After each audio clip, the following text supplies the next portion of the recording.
Update naman tayo sa pagputok ng Bulkang Kanlaon. Posible pa raw na masundan yan, kaya pinaghahanda na ang mga nasa Negros Island region. Narito ang Frontline Report. Binalot ng puting abo ang bubong ng mga bahay sa bayan ng La Castellana sa Negros Occidental. Pati mga kalsada pawang binaha ng abo.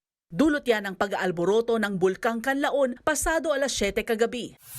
Ayon sa FIVOX, naitala ang aktibidad ng Bulkang Kanlaon bilang moderately explosive eruption.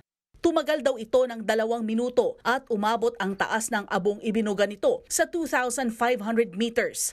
Sa panayam ng News 5, sinabi ni FIVOX Director Teresito Bacolcol na nagpatuloy ang ash emission kaninang alas 9 at alas 10 ng umaga na may taas na 1,000 meters.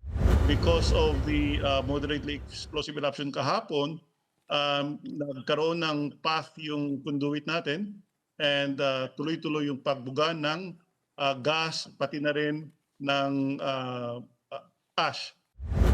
Anya, posibleng maabot ng ashfall ang iba pang lugar sa Negros Island, depende sa lakas ng hangin at taas ng plume.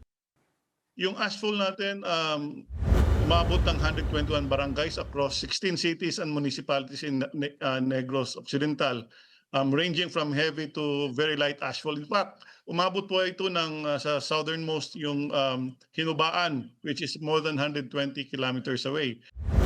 At dahil nasa alert level 2 ang Bulkang Kanlaon, posible pa ring magtuloy-tuloy ang pag-aalboroto nito. Kaya namang pinag-iingat pa rin ang mga residente at pinapayuhang lumayo sa 4-kilometer permanent danger zone. Hindi ring pinapayagang makadaan ang mga eroplano sa lugar. Nagbabalita mula sa Frontline, Faye Tobias, News 5. Mga kapatid, Julius Babaw po. Para sa komprehensibo at makabuluhang balitaan at talakayan, mag-follow at mag-subscribe na sa social media pages ng News 5.